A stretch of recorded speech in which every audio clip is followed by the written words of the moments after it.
Magdalena, alors ton groupe c'était l'International et Magdalena est dirigeante d'une association qui s'appelle FISP.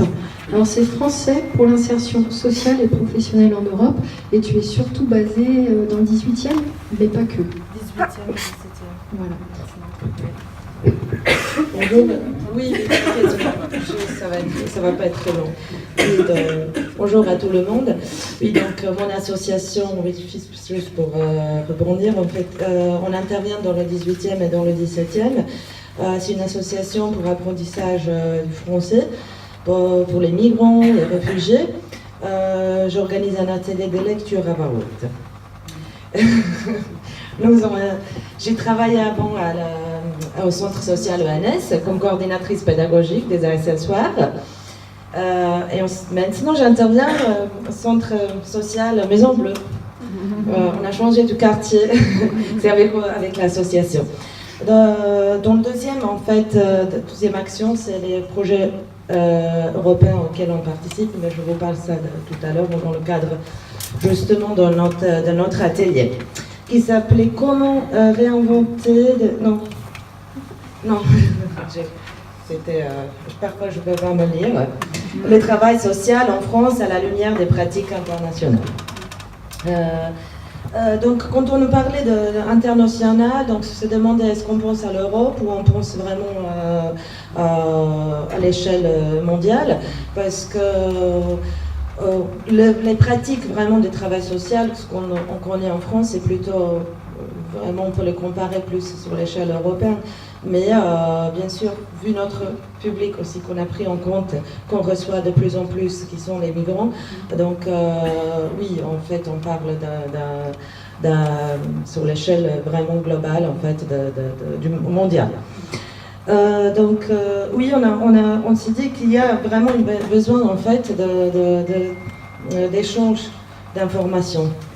Et comment, en fait, organiser? Oui, c'est facile de nous dire, oui, on aimerait bien, mais comment organiser tout ça? On a dit, oui, s'inspirer de l'un des autres, en fait, des différents pays. On a eu des témoignages, en fait. Il y en a qui nous ont donné de très bons exemples, en fait, des travail sociaux au Canada. Oui. Canada, ou des témoins des personnes qui étaient au Bénin, des différents pays. Et donc, comment organiser? Donc, on a parlé des mobilités.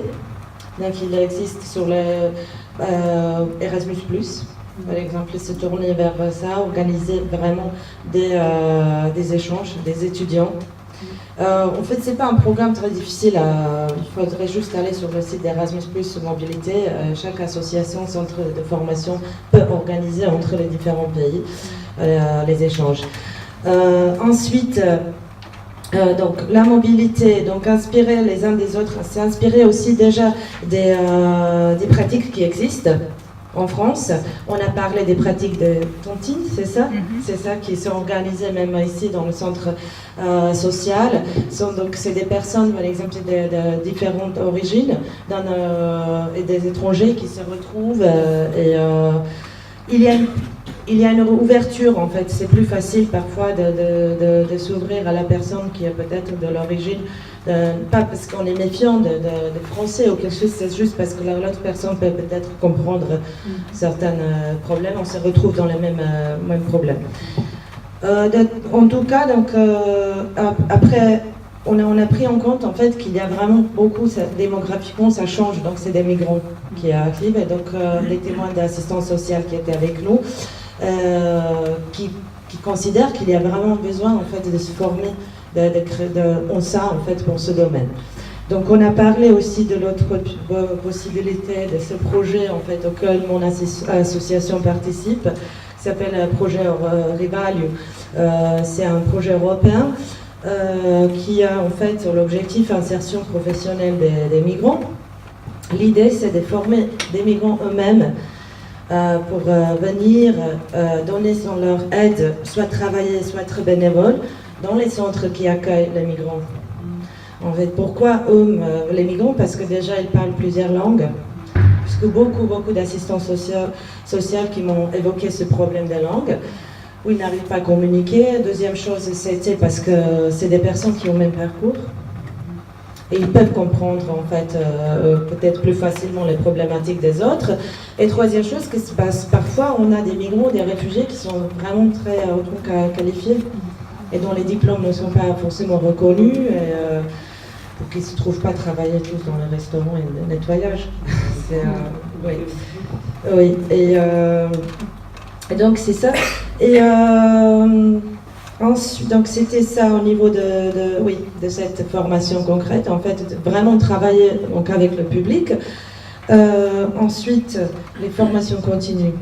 Voilà, ce qui est très important, et surtout Emmanuel qui évoque en fait que c'est vraiment besoin, parce que le métier d'assistant social, ça paraît vraiment, ça passe vite. Donc c'est important de mettre à jour en fait les informations. On travaille avec les gens, il y a des changements, donc organiser les formations continues. Et la deuxième chose, la dernière, d'organiser éventuellement dans les écoles des modules interculturels. Parce que ça serait bien en fait, pour qu'on puisse vraiment aller vers l'autre et comprendre plus l'autre. Voilà, c'est ça.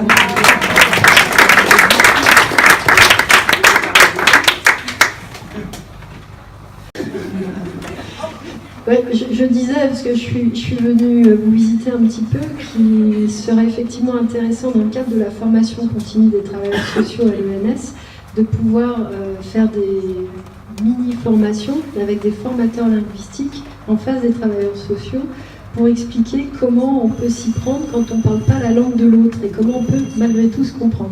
Et ça, c'est tout à fait envisageable. Magdalena, tu nous as dit que c'est des choses qui pouvaient se faire. Voilà.